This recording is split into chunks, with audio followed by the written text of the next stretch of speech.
Greetings, everybody. I hope you're doing great. If not, my goal is to make sure that you become greater and feel so much better. Because life is what? It's about surrounding yourself with the people, places, and things that make you and help you to grow as a person.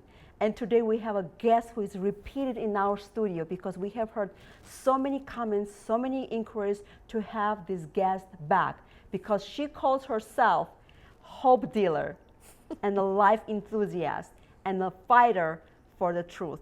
And welcome back to Kiersten. Thank you so much for coming back.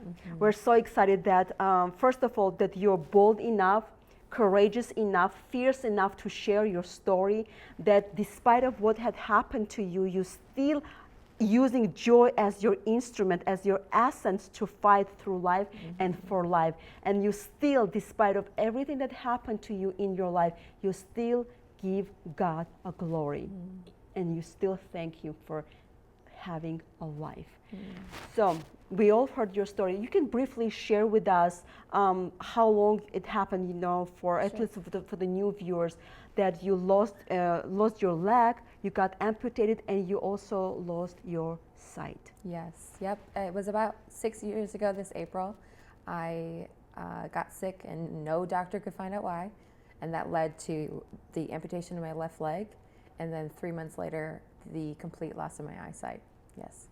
And we also dealt with a little bit deeper about what question did you have for God. And you shared with us that, of course, the first thing is anger. And the first question, why God? And at that time you said that you have not received the answer to your question, why me and why? When was the time that you actually heard His voice, and in which way did He talk to you? Was it a whisper? Was it like clear voice? How did you hear about the answer? And what was the answer? Wonderful question. I hear God's voice in many different ways, through other people, through a whisper, through a worship song, through a sermon. That's just all the time. For this specific question of why did this happen and why me, I did say that He did not answer me right away. And I think that was purposeful because He really wanted me to dive deeper into Him and His character and His love for me. And I think just recently I maybe got the answer of why, but I did say before too, and I firmly believe that God did not cause this to happen, but He is using it for my betterment and for His kingdom's glory. And I think as of recent, about 2 years ago is when I was first invited to come in and help and volunteer with the Protez Foundation, which is a foundation that helps wounded Ukrainian soldiers, citizens, and children receive prosthetic limbs, as well as physical therapy and some emotional therapy. I was asked to come in as a patient advocate 2 years ago, and then this past November, I actually took a trip to Kyiv with the Protez Foundation. And I think that was when it really hit me. And when I've heard this story from you that you went to the Kyiv, which is capital of Ukraine, and you did something very special there. And I have heard this passage of the Bible many, many, many times, but I've never heard the passage of this Bible the way that you shared with me. If you remember, I hope you do, could you please just say, like, zoom in into the moment what happened to you in Ukraine? Yes. And how did this come about? Yes, I don't think I'll ever forget it. So I was invited to go to Kyiv and speak at the amputee summit that they were holding there. And as one of the speakers, I gave about a 15 to 20 minute address to about 400 people. And these were prosthetists, they were physical therapists, they were returning soldiers who have gone through Protez. And, you know, I did not practice my speech before going up. And I will say I had a little bit of a minor panic right before I walked on stage because I thought to myself, Kiersten, people practice when they're gonna present in front of 400 people. But I was really leaving it up to God to speak through me.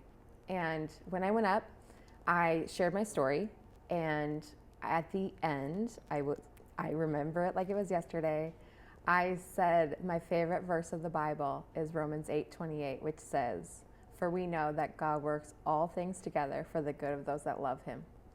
And I looked out at the 400 people and I said, this is the good. Oh, You are the good. Your sacrificial love, your hard work, your never give up attitude, how much you love each other and are working for each other, that's the good. wow. Yeah. And what else did you do with this verse? Oh, yes. So this past year was the 5-year anniversary of when I had the amputation done and lost my eyesight. It happened to actually be when I took the trip to Kyiv. So I recently just got a tattoo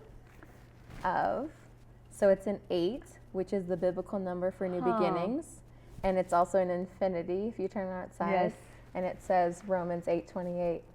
So there's so many 8s, Romans 8, Yes. 28, right? Yes. And it's infinity sign. So there's so Yes. many significance into it.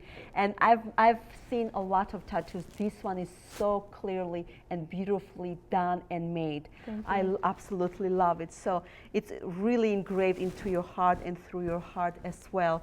That what this God is doing is absolutely shocking. So when people are watching right now and they want to hire you to speak, how can they find you? Oh, well, I'm open to that for sure. I am on social media. I'm on Facebook and Instagram. I'll put your information down below, of course. That'd be great. Yep. And they should come out to protest anytime they want in Oakdale and volunteer, check it out, Yep. and I'll be there. Yeah. That's where we met. It's amazing way how people get connected. Yes. You just never know. I came to this Protest Foundation, to the Open Door Day, just to volunteer, to meet more staff and to get involved. And you just never know how that moment, interacts and transforms your life as well. I met you there. Yes. You were sitting there, and then I'm going to repeat again. I thought you were Ukrainian. So I was expecting and waiting to talk to you in Ukrainian, and then you absolutely surprised me that you are, wow, you speak actually English. Not only English, you also speak French. And some Ukrainian. And some Troszki. Ukrainian. Troszki. Troszki. That is so cool. So дякую so much for everything that you do Будь ласка. for us. Будь ласка.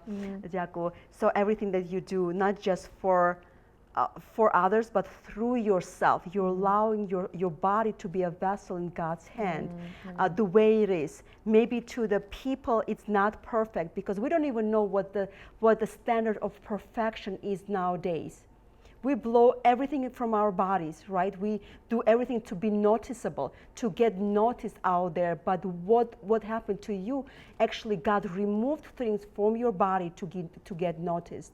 And I also know that there are people out there that watching us, that they need to remove something from their lives to get noticed, that God will get their attention one way or another. And Kiersten, if you would, again, will share 1-minute message to the viewer to encourage them about something, really challenge them, what would you want them to do? Challenge them, like from the bottom of your heart, however you want to challenge them. Yes, my big challenge to you is, if you don't know this God that we're talking about, you don't know Jesus, just try it out. Just go try to read the Bible, go attend a church service, just open up the discussion and see what you actually think for yourself. That would be my biggest challenge. Thank you so much, Kiersten, for being with us. And for those who have seen this interview and want to invite Kiersten to speak at your event, to encourage, to empower, to challenge your audience, your viewers, your church, her information will be down below. And as she said, try God. Yeah. Let Him crack your faith Yeah. and your life, and you never know what's going to happen. Just like today, we have a rainbow. After the rain outside, allow God to be a rainbow in your life. Thank you so much for being with us, and I will see you next time.